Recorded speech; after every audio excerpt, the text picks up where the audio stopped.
We have no idea what we're doing. None at all. But what if your reality is just a story that you've been told all your life? And we are here to shift that entire paradigm. Unfreeze. Unfreeze. We thought we were going to come in here and we were just going to drop it like it's hot. We were going to get spit facts. Literally, we thought it was just going to be seamless and It hasn't been. smooth sailing. None of it, actually. No. Hi, I am your host, Amanda Knox. And I am Carter Brown. And this is the MindShift Experiment. So let's go.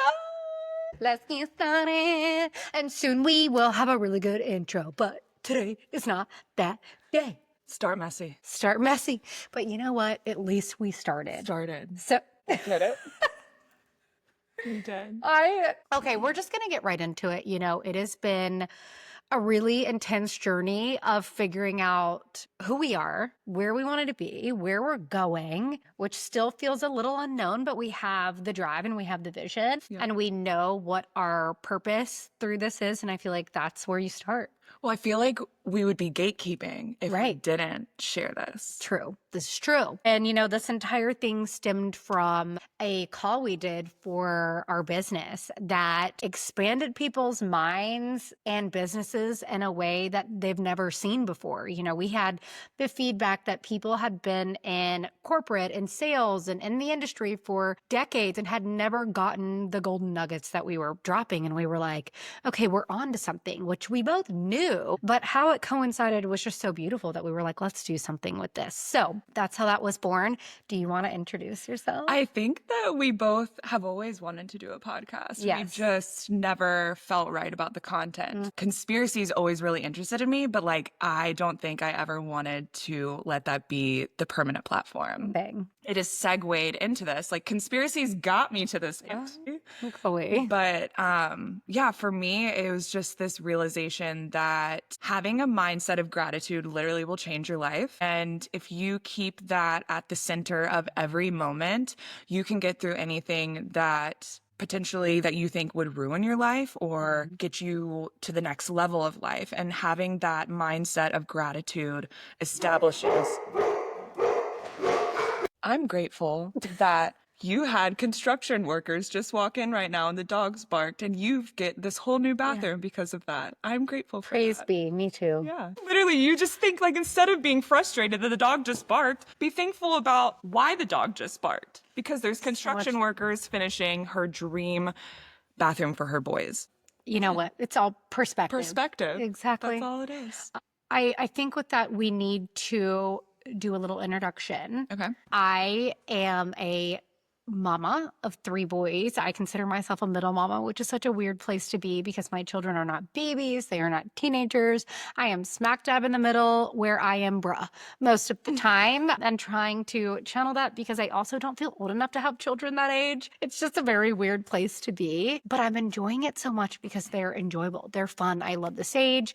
I'm a homesteading wannabe. We bought land and we bought some animals with it, but as far as steading the land, we fail forward, my friend. Eventually we will get there. And at this point, I am ready for a landscaper to build me a garden that has its own watering system because that's where I really fall short. I don't know. The weeds and the water. You have these aspirations of having all this, and then you're like, wait, it actually takes a lot of work to maintain that. And it's not even just a lot of work. No one told me about how financially irresponsible getting a homestead and animals would be. Be so for real with me.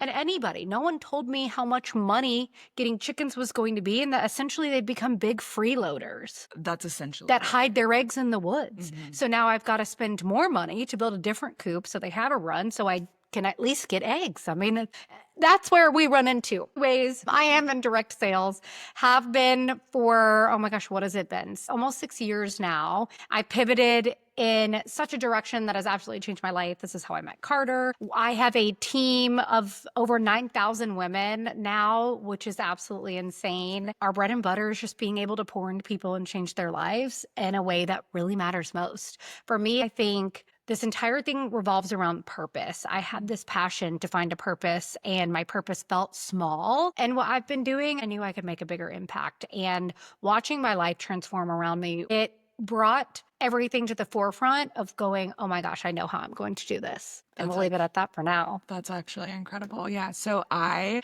am, what would you call it? I'm a young mama. I'm not a middle mama. What do you call it? You're A mama of just two young toddlers. You are in the top. Fresh. Yeah. The You fresh. are in Fresh motherhood. that fight or flight stage Yes. of motherhood. Yes. I mean, I finally have both of my children can talk. So that's a step above of where I was last year. But I have a 4-year-old and 2-year-old daughters, and I am married to my soulmate. And I've just developed this mindset of literally being at the bottom of the barrel and being at the point of no hope and being able to turn around from that and really establish and live the life that I loved, that I am truly happy to wake up every single day to be with my family that I absolutely love. Well, something that's impactful about you, and I want to call it out now because I feel like you've introduced yourself, but your story Yeah.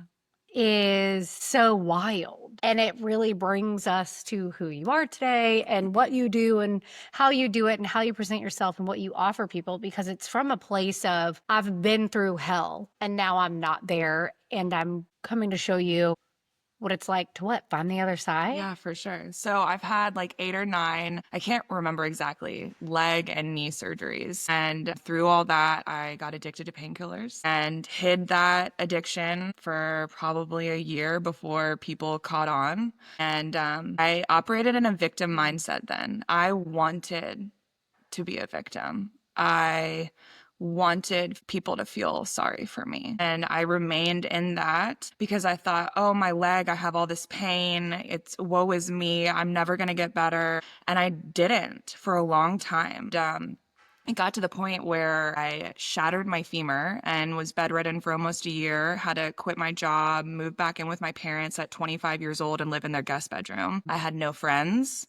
I truly had my parents and my sisters, and that was it. I shed everything prior to 25 and still maintained this addiction. I still had to have another surgery after shattering my femur. And so everyone was like, we'll just keep you on the pills. We won't try and wean you or anything. Let's just keep you on them. And this just got worse. And Was this pharmaceutical companies or family? yeah, both. Like the doctors, like it was so irresponsible what they had prescribed me. Looking back, like they knew that I was taking Xanax with opiates, which is a recipe for disaster. Like your heart will stop. And like the fact that I never died from overdosing is truly a miracle. And, you know, once I got to this point where I was like, I can't rely on a pill to keep me functioning. I tried to quit on my own multiple times. And I think the longest I went was like 22 hours. And I felt like I was literally dying. And it got to the point where I was so low that I went out to go find heroin and end my life. And I'll never forget the moment where I was when my mom called me. She goes, where are you? And I didn't have an answer to tell her. I was like, oh, I'm just out driving, doing something. I've never admitted what I'm about to say publicly, but to support my habit, I was stealing from my family. And I had found the safe key and combination of my parents' safe, and I had hid it somewhere in my room. How my mom found that safe key and combination, I have no idea. But she said to me, why do you have the safe key and combination? And where is all the stuff in the safe? And that's when I said, I need help. I can't do this. I have got to get clean. And she goes, come home. We're going to take you somewhere. And that was leap year 2016, excuse me. And yeah, she saved my life. I was going to go and drive to the Bluff and just try and get heroin. If you don't know what the Bluff is, it's a very bad part of town in Atlanta where drugs are notoriously found. And I knew that it would be an easy way just to leave. Like I was sucked into that. And I then went into rehab for 45 days and learned all about gratitude. I learned how you can focus in on journaling and how there's different ways to, like we did drumming and yoga and all these different things. I'll never forget, I got a body high from doing drums. I remember being like, say what? You can get high from drums? Was that a frequency thing? I think so. Like we were literally all drumming in this circle and he had us all doing it. And I just remember being like, it was the wildest thing. And that's like a communal frequency lifting Yeah, experience, though. yeah. And then I remember doing yoga, and I had done yoga plenty of times before that. I got a body high from doing that too. How long had you been in rehab that you were clean? Like, had you done the detox process? So I was in probably detox for a few days because I had to medically detox. They gave me medications so that it wouldn't feel like I'm dying. Jeez. And then normally people have you in there for 30 days, and they were like, oh, you can use a couple more weeks. You got a lot of trauma in there. And I always joke that people should go to rehab because you talk about things, you run out of things to talk about, and then your brain reminds you of something else that you need to talk about. And it's like all this trauma that we push down that you have to talk about. You know, I never spoke about, like, no one, my intake doctor asked me, have you ever been sexually assaulted? And I said, yeah. That was the first time anyone had ever asked me. It was the first time in 7 years that I had ever spoken about it. And so that release that I had from withholding that or holding that within myself, the body keeps the score. Right. Disease is disease. Of Yes, the body. exactly. And that is when my healing began, is when I started to relinquish everything I was holding within myself and to find gratitude for where I was. And I'll never forget sitting in one of the AA meetings that they had at the rehab. And it was a meeting where previous people that were at the rehab would come in and share about their life and how their life was all great. People would come in suits and ties and all these things, and they looked like they really had their life together. And I remember being like, I want that. I want that. And that's what got me on this trajectory. I worked on myself. I did the 12 steps. I made amends with people. I produced forgiveness within my body and received the forgiveness that I so desperately needed from all the terrible things that I did to my family. And that is how I got to this point, is realizing that I can be grateful for anything. I can be grateful for the circumstances that brought me to that point. Well, it's not an immediate realization, No, surely. it's not. But I remember thinking that if God does this, if God heals me from this and gives me the ability to see through this, I will never take this opportunity of being saved and not dying for granted. And I will always try and find the gratitude in everywhere I can. I mean, the reason why I even started praying every day was I started working at this job where I met my husband, and I wasn't even really like trying that hard, but things were just going so well. Like I was the best person in my starting class of the company and hitting goals of people that have like never hit them that quickly. And I had so much gratitude that I just had to give it somewhere. And so for 2 years straight, I started on my knees every morning at 4:30 in the morning, praying to God, thanking him for everything that he's done in my life, getting me to this point, this job that he's brought me at. And then I started praying for my husband, and I prayed for him every single day. And you know, the crazy thing is, my husband was in that room every single day of those 2 years. But that's what I've realized, is that, you know, I took that job because that is what was supposed to happen for me. I was supposed to meet my husband there, and things were going so well there because I was in alignment with my purpose. I'm even further in alignment with my purpose now because I'm doing all the right things. I'm emulating the fruits of the Spirit. And when you're operating in that mindset, you can't help but be in alignment with your purpose. Exactly. Such an impactful story. That's why I was like, I know. you have to share this, because it's like saying who you are and your history and all of that. It brings things really full circle and shown that, you know, you've survived something that a large majority of people don't. I mean, the addiction and death rate, specifically in our area, I mean, they make documentaries about it. So being able to come out from something like that and survive it and then overcome it in a way you live life of your dreams with the most beautiful family and little girls ever, their marriage is, I love it. I love watching it. I love being a bystander, an observer of your life, because it is beautiful. And to watch it unfold, you know, Carter and I met, almost a year ago. And we had no idea, but we knew very quickly there was a connection there. We were like, there's no way we were not supposed to meet the way we did, and how everything is unfolded and how quickly our connection happened. that we couldn't even get over it at first because it was so like, wow, like this is crazy. I remember telling Tyler, I was like, I think Amanda really likes me. Yeah, I think she likes me. And he was like, well, why wouldn't she? I'm like, Yeah. I don't know. We just met. Charlie. Like, I don't know. I was like, it was almost like the situation with falling in love with Tyler. Like, we both felt this energy connection with one another because we fell in love without ever speaking. And we both were like, wait, you feel that way? I feel that way. And that's how I felt like with you. It was like, wait, you think we're best friends? Because I think we're Immediately. Did we just become best friends? We did. And then we did. Yeah. And so, everything else really unfolded from there very beautifully. Where it's been cool to watch each other's journey through the last year. I feel like the last year has kind of thrown us, which is what inspired this. It threw us on this trajectory of creating in a way that we both had dreamed about our whole lives. And we're like, oh my gosh, we're actually doing it. We've actually created it. And oh my gosh, how can we now help other people? And so it was simple things as, you start asking questions, you start not understanding what you've been fed, the narrative you've been fed your whole life. And then all of a sudden, while your world is crumbling in one way, the puzzle pieces are making sense and repuzzling back in another way. Repuzzling, you're putting the puzzle pieces together, whatever you're doing it with puzzle pieces. Okay. But you're doing it in a way that this side's crumbling while this side's being pieced together.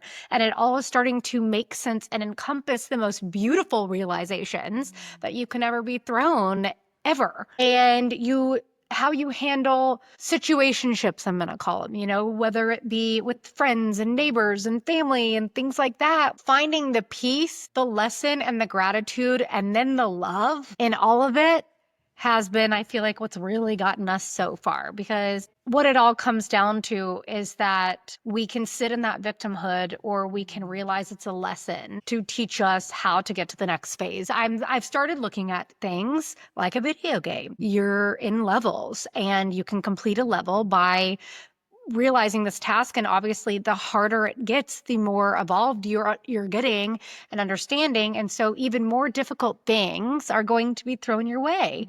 And if you can start to see everything in a completely different light, those things won't keep happening. So I feel like that is what we're really here to dive into and go into. And that's why we chose the MindShift Experiment, is because it started with an experiment I did a year and a half ago, which is what I will get into, because I feel like that really changed. It changed everything, that then created this massive ripple. We'll get into how it started, because it started with an experiment.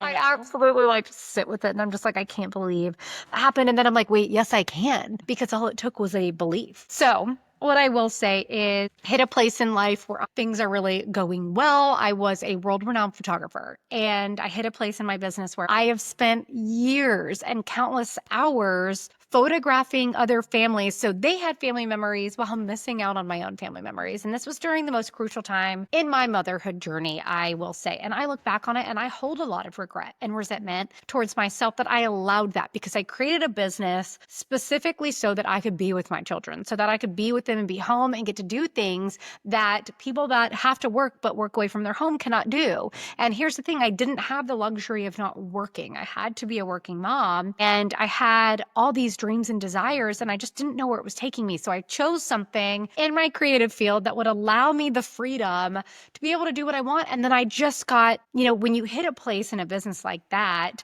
you don't say no, and your schedule gets bombarded and you get overwhelmed, and then you rely on that income, which then creates another ripple effect of relying on that income. And so I hit a place where I was like, I can't do this anymore. I said, but there's nothing else where I can make the amount of money I'm making with the schedule that I have without having to invent something or be a CEO. And I was like, I don't know what I'm going to do. And that is where insert network marketing came in. And I cringed at that idea for a long time. Listen, you do not have to be a direct selling lover or hater. Listen, put all that aside, because if that is what you're wasting your time on, you're giving your energy to something that your energy doesn't belong to. So A, don't do that. But B, I just wanted a vehicle to be with my family. And guess what? It gave me that. It did. I was able to retire myself in 4 months from making good 5-figure a month months. I retired myself very quickly in 4 months with where I was at. And then I shut down my studio. I sold everything. I got rid of my business. And then we decided to move across the country, and then COVID hit. But like, I felt such a blessing in that moment. My studio would not have survived. My photography would not have survived, because I am not about to put a mask on in a 90-degree room, which I'm not saying they weren't necessary around a newborn and that certain situation. I would never deny that, although I didn't agree with it. But I also wouldn't do that. That's just not, I wasn't going to make myself uncomfortable for that. All right. So, we moved across the country. COVID hit. I've got 2 kids. I don't really know anybody in the area. And that was just a year of learning. So I dove into the business even more. It gave me the opportunity. I was able to meet friends and create a community through that, and really loved it. And I had created something that sustained a whole new lifestyle that we weren't used to. Then we moved back across the country because we didn't know if COVID was going to get better or worse. And after 9 months of it on the West Coast, I was like, I'm not doing this anymore. And honestly, I just needed help. We were alone. 3 little kids, was desperate for my family. And we're on the East Coast. So, we ended up moving back, and within 2 years, we bought our dream home. And right after that, I noticed the compensation plan changed, and things just started getting worse. And so I started asking questions month after month after month for a year and a half, and was so sick of being gaslit. And it got to the point where I was like, my husband looked at me and goes, we can't afford to keep our home. And I said, I didn't work this hard to get rid of my dream, to just sell my dream. What do we like? I didn't, and I won't, and I refuse. And so it hit a point where I knew it was bad. We were behind 2 months on our mortgage, and, there was a breaking point day. It was, God, August 30th, 2023. And I remember getting down on my knees. I fell to my knees and I just cried, and I begged, I pleaded, I prayed. And I said, please show me a way to save this. Like, I know it can be saved. And instead of stressing or worrying, I got up and I just knew. I was like, okay, I've asked. One of the things, I was raised religious and stepped away from religion. And one of the things my mom would tell me is, ask and you shall receive. Like, that is something I took away. And I was like, there's got to be validity to this. Okay. And I did, but then I released it. Like, I just let go. I knew that I couldn't hold on to it. But one of the things that stood out to me is I always, my whole life, anytime something brought me stress or I stressed about something, I always got mad at myself for stressing about it and having anxiety, because it always worked out just fine. There were all these things that worked out. And I was like, why do I do this to myself every time? So I was like, you know what? I'm going to flip the narrative here, and I'm going to release. The next day, my girlfriend says, hey, I just found out about this digital marketing course. I think we should do it. I said, okay. And I made $20,000 in 24 hours. What? I paid my mortgage. I owed my parents $10K. And then in 3 months, I made $167,000. You didn't know that? And then the first 3 months were insane growth, right? Like insane financial growth, but we were able to save our home, get out of debt, start doing things that we wanted to do, save some aside, put money in stocks, put money in investments. And we fully paid off debt. I kept doing this. I ended up doing this, and I created my own courses, and I did this for 9 months, and it was great. I was averaging $10,000 to $15,000 a month. And then it got to a point where I was like, the sustainability, something that it's a one-off purchase. So the sustainability is not there. I will have to keep finding a new network. After being in the direct selling industry for 4 years, it failed me, and I had almost become very against it. And then I realized, there's some validity to it. And I actually had been using skincare from a company for 7 months. And then one day, a lot of people that had found me through social media were like, hey, you shared these products, but I'm going to actually join the business under somebody.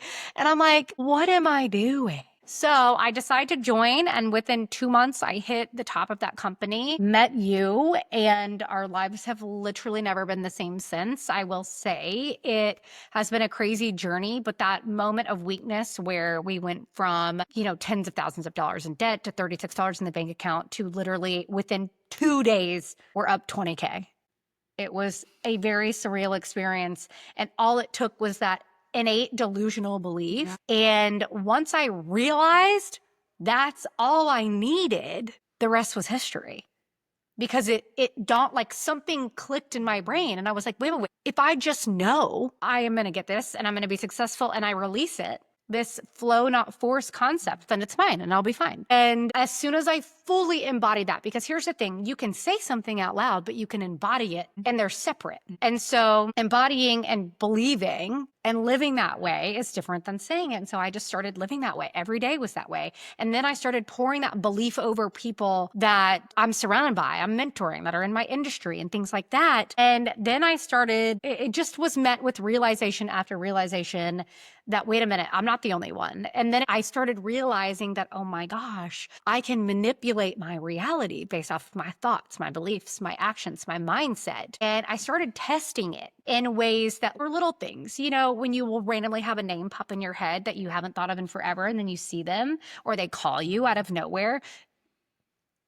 It's as little as that. It's as little as that. You know, I mean, it's these micro frequencies that happen. And I know the word frequency has such a bad negative connotation now, and I don't know why. Who says that? Oh my God, don't even get me into that. Okay, that's another day. Your Wi-Fi is a frequency, okay? Everything has an energetic frequency, from a rock to your phone to this trash. I mean, everything's got a frequency. And then I realized if I stepped back and looked at things that I saw and envisioned for my future, and I used to envision it in great detail, I realized I had made almost all of that happen, or set myself up for those specific outcomes to happen without even realizing it, because I had just envisioned this specific outcome so much that it started aligning. And then once a year, I would write things down that I was going to do throughout the year. And then I think it was last year, it was last August, I picked up this paper and I was like, wait a minute, I made everything on this list happen. So I made another one the same day.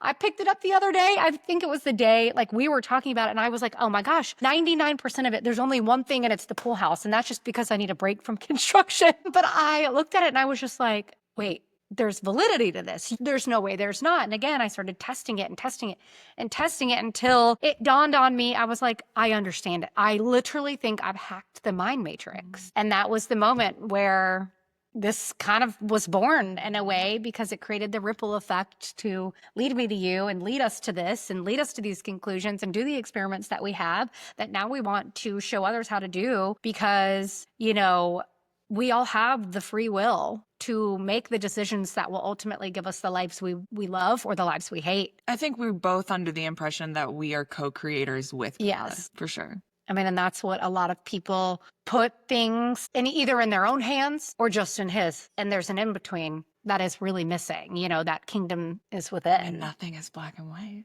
Nothing is black and white. There's always gray. There is always gray.